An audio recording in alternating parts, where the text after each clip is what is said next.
E-TIN সার্টিফিকেটটি recover করার জন্য সর্বপ্রথম গুগল ক্রোমে আসুন, সার্চ দিন রিটার্ন। এই প্রথম ওয়েবসাইটটাতে ঢুকুন, ঢোকার পরে এখানে ট্যাপ করুন। দেখুন আমি কিভাবে ট্যাপ করতেছি। ট্যাপ করার পরে এইখানে এই নতুন ইন্টারফেসটা আনবে। আমি ডেস্কটপ মোড করে নিলাম। এইখানে দেখুন লেখা আছে ফরগট পাসওয়ার্ড। এইখানে ট্যাপ করুন। এইখানে ট্যাপ করার পরে দুইটাই পারবেন, forgot my user name, forgot my password. প্রথমে ফরগট মাই ইউজার নেমটা, এটা দিয়ে আপনারা ইউজার নামটা রিকভার করে নেবেন। এরপর হচ্ছে পাসওয়ার্ড রিকভারি।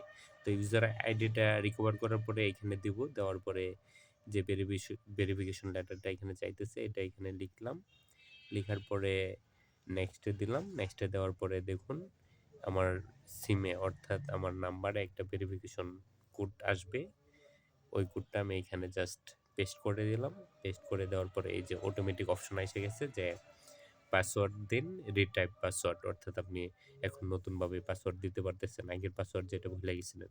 সাবমিট করুন। সাবমিট করার পরেই দেখুন এখানে দেখতে পারবেন। দেখুন আমি দেখাচ্ছি। এই যে আমার রিটার্ন সার্টিফিকেট আবার আমি রিকভার করে নিলাম। তো আশা করি ভিডিওটি আপনাদের ভালো লাগবে। ভিডিওটি ভালো লাগলে অবশ্যই লাইক, কমেন্ট, সাবস্ক্রাইব। ধন্যবাদ।